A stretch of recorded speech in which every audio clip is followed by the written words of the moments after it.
Jadi banyak perusahaan-perusahaan di Jepang yang manfaatin sifat orang Jepang ini. Man is due to go extinct on August 16th in the year 3776.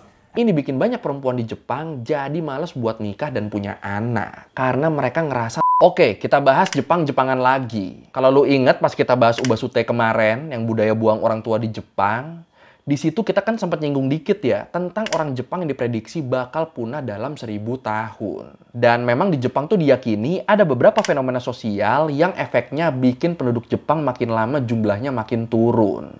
Sampai diprediksi mereka bakal punah. Tapi apa benar begitu? Makanya biar lebih jelas, ayo langsung aja kita bahas penurunan populasi di Jepang. Dan apa benar orang Jepang terancam punah dalam waktu 1000 tahun ke depan? Di Learning by Googling. Oke, sebelum kita bahas lebih jauh tentang bakal punahnya orang Jepang, gue mau ngasih gambaran dulu nih tentang kondisi demografi Jepang saat ini. Kalau menurut World Population Review 2023, disebut kalau Jepang adalah negara dengan populasi terbanyak ke-12 di dunia. Dengan jumlah penduduk sekitar 123 juta orang. Nah, dari jumlahnya ini mungkin kesannya nggak sesuai sama judul video ini ya, yang bilang kalau penduduk Jepang bakal punah. Tapi yang harus kita tahu di sini, angka ini tuh sebenarnya turun terus sejak beberapa dekade terakhir. Kenapa turun terus? Kalau menurut data dari Population Reference Bureau atau PRB, disebut ini tuh terjadi karena tingkat persentase usia di Jepang yang nggak seimbang. Jadi kalau menurut data PRB di tahun 2020, persentase manula di Jepang tuh jadi yang paling tinggi dari negara manapun. Persentasenya 29% dari total populasi Jepang adalah lansia di atas 65 tahun. Sementara usia anak di bawah 15 tahun tuh cuma 12%. Jadinya ya seiring waktu penduduk Jepang tuh bakal makin banyak orang tuanya. Sementara anak-anak dan kalangan muda bakal makin sedikit. Ya soalnya kan persentase usia anaknya udah dikit banget ya. Jadi di saat usia produktif udah makin tua dan yang manula udah meninggal, yang gantiin posisi mereka tuh bakal makin dikit karena tingkat kelahiran yang rendah. Sementara di saat bersamaan yang namanya kematian pasti terus terjadi. Atau dengan kata lain, walaupun angka harapan hidup di Jepang tinggi banget, tapi kan tetap aja yang namanya meninggal pasti ada aja. Sementara angka kelahirannya makin kesini makin sedikit. Bayi yang lahir makin kesini makin sedikit. Atau bisa juga kita lihat di data tahun 2021 kemarin deh. Di situ disebut kalau angka kelahiran rata-rata wanita Jepang tuh cuma 1,3 per wanita. Dan itu jauh di bawah angka ideal yang harusnya 2,1 per wanita.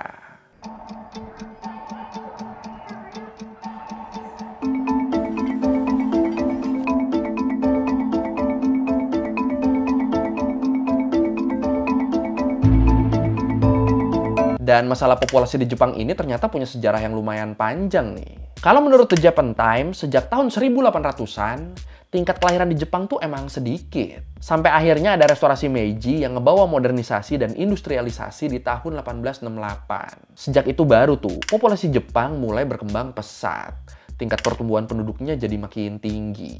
Tapi terus karena ada perang dunia, ya nurun lagi. Baru waktu perang dunia selesai, tingkat kelahiran dan pertumbuhan penduduk jadi melesat banget di dunia. Jadi meledak banget tuh, atau yang biasa disebut dengan baby boom. Dan ini juga terjadi di Jepang. Dan ya udah, dari situ populasi Jepang setelah perang dunia tuh meningkat sebanyak lebih dari 2 kali lipat. Dan angka ini terus bertahan sampai sekitar tahun 1970-an. Di tahun 1974, pertumbuhan penduduk Jepang sempat nurun lagi. Atau kalau kita rangkum nih dari zaman restorasi Meiji, jumlah penduduknya sebenarnya emang bertambah terus. Tapi pertambahannya kadang tinggi, kadang rendah. Tapi secara overall tetap nambah. Aman kan ya? Ngerti kan ya? Aman ya? Sampai akhirnya kondisi pertumbuhan penduduk ini mulai berubah di tahun 2005. Berubah gimana? Masih menurut The Japan Times, setelah sekian lama, akhirnya angka kematian di Jepang di tahun 2005 itu, angka kematiannya tuh lebih tinggi daripada angka kelahiran. Lebih banyak yang meninggal daripada yang lahir. Dan dari sinilah, populasi Jepang yang sebelumnya tetap bertambah walaupun cuma dikit-dikit, akhirnya jadi berkurang. Tapi untungnya setelah itu jumlah penduduk Jepang sempat naik lagi nih. Waktu ada gelombang migrasi gede-gedean di sana. Gelombang migrasi yang ngebikin populasi di sana jadi naik. Dan nyampe titik puncaknya di tahun 2008. Atau dengan kata lain, 2008 tuh jadi tahun dengan populasi terbanyak sepanjang sejarah Jepang. Maksimalnya peaknya tuh bener-bener di tahun 2008. Waktu itu penduduk Jepang tercatat ada 128 orang. Cuma sayangnya kondisi ini nggak bertahan lama. Menurut Population Reference Bureau, PRB tadi, di tahun 2009 populasi Jepang tuh langsung turun lagi. Dan kali ini penurunannya terus terjadi sampai sekarang. Nah, iki. Kenapa bisa nurun terus? Alasan penurunannya sebenarnya ada macam-macam. Tapi yang jadi alasan utama adalah masalah ekonomi. Kenapa ekonomi? Jadi gini, gue yakin lu pasti tahu kalau orang Jepang itu terkenal dengan kegigihannya. Terkenal kalau mereka adalah orang-orang pekerja keras dan disiplin. Nah, menurut The Atlantic, ternyata gara-gara kegigihan mereka, jadi banyak perusahaan-perusahaan di Jepang yang manfaatin sifat orang Jepang ini. Jadi banyak perusahaan yang selalu ngasih pegawainya jam-jam lembur sepulang kerja. Bahkan di kendaraan atau di rumah mereka tuh tetap dikasih kerjaan tambahan. Belum lagi nih, di hari-hari yang harusnya libur, perusahaan tuh tetap ngasih kerjaan buat dikerjain di rumah. Kerja terus pokoknya, sampai akhirnya orang-orang ini, pegawai-pegawai ini, nggak punya waktu buat menjalin hubungan. Nggak punya kesempatan buat pacaran. Karena sekali lagi, waktu mereka habis buat kerja. Kok kayak akrab yang barusan tuh ya? Apa itu ya?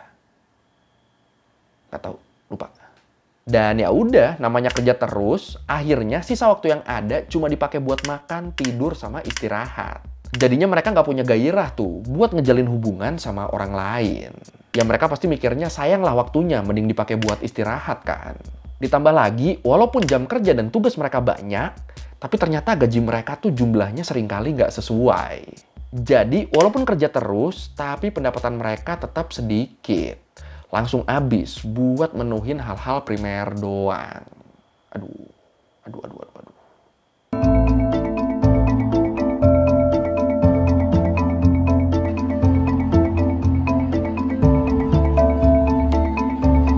Terus, menurut survei yang dilakukan sama National Fertility Survey of Japan di tahun 2015, di situ disebut sebanyak 24,6% wanita usia 18-39 tahun di Jepang, mereka tuh nggak punya pengalaman seksual sama sekali. Dan laki-lakinya juga mirip-mirip nih. Di rentang usia dan kategori yang sama, sebanyak 25,8%-nya tuh nggak punya pengalaman seksual sama sekali. Dan lebih parahnya lagi, menurut survei Japanese Cabinet Office di tahun 2022, disebut kalau sebanyak 40% laki-laki dan 25% perempuan Jepang usia 20 tahunan, mereka tuh nggak pernah sekalipun pacaran atau ngedate. Jadi kebayangkan lu di sini situasinya, orang-orangnya aja makin kesini tuh makin nggak tertarik buat ngejalin hubungan. Jadi ya gimana nggak susah coba buat ningkatin pertumbuhan penduduknya. Tapi kalau ngelihat data ternyata di Jepang tuh banyak yang nggak punya pengalaman seksual, gue jadi ingat kejadian di satu negara nih, di Tuvalu. Gue sempat baca, di satu kota di Tuvalu, ada ratusan remaja perempuan yang ngedaftarin pernikahan. Karena mereka hamil duluan. Bisa kebalik gitu ya. So much so that researchers there have created an extinction clock showing exactly when there will be only one child under the age of 15 in all of Japan. This is so Japanese. So according to that clock, Japan is due to go extinct on August 16th in the year 3776. Terus kondisi di Jepang ini juga diperparah sama pola pikir laki-lakinya yang nggak mau nikah dulu, yang nggak mau punya anak dulu, kalau belum punya kerjaan yang mapan.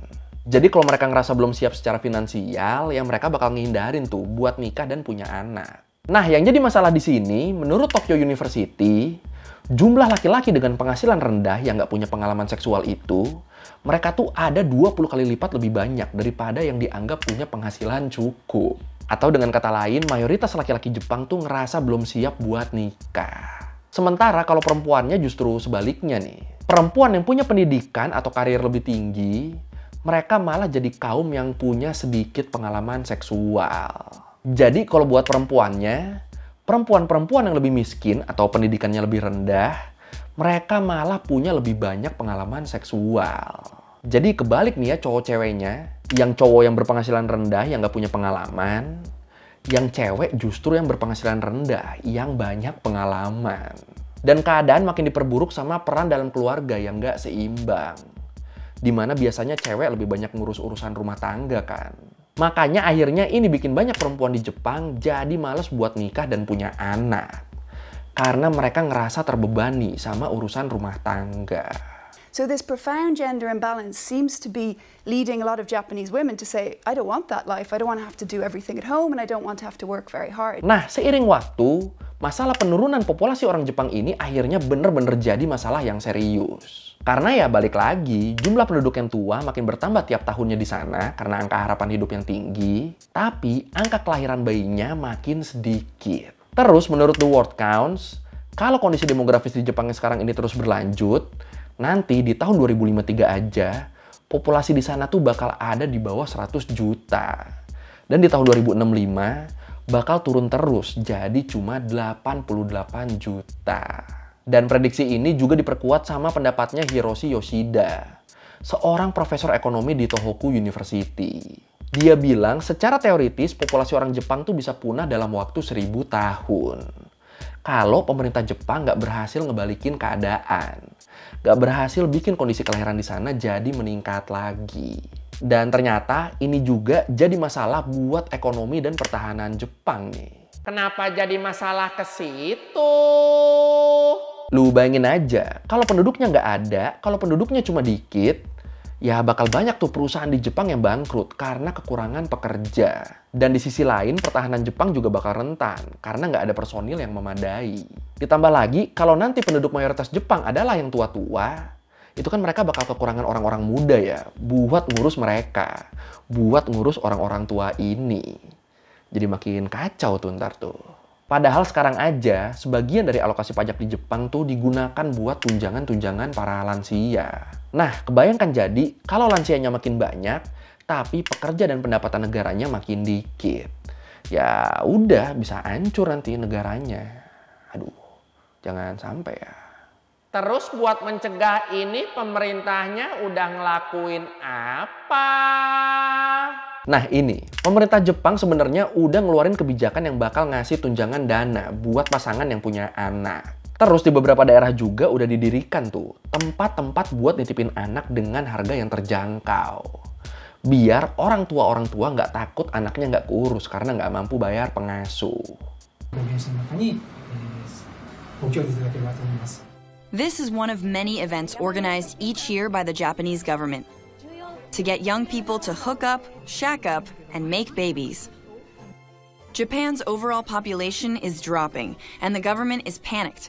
Terus selain itu, kalau menurut Washington Post, pemerintah Jepang juga yang awalnya mereka nih selektif banget soal imigrasi, makin kesini mereka tuh jadi makin ngelonggarin kebijakan imigrasi mereka.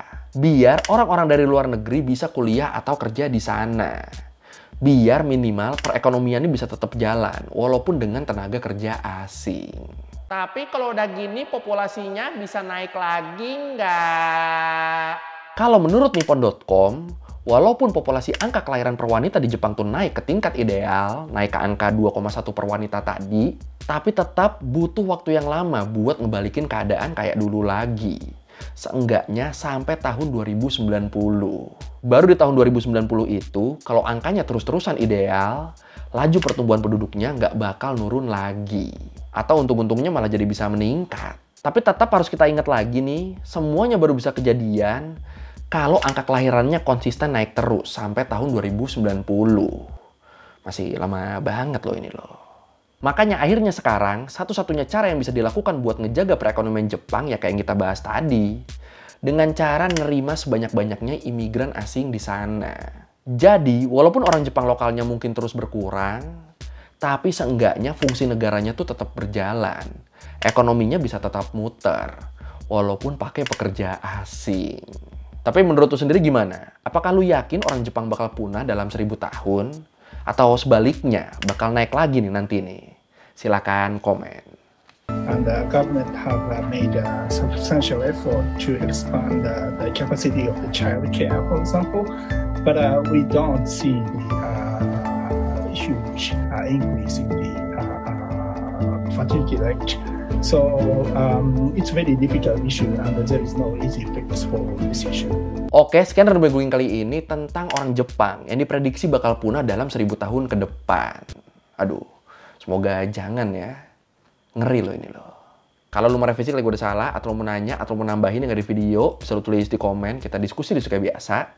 Sekali lagi, thank you udah nonton, jangan lupa like, comment, subscribe. Bye.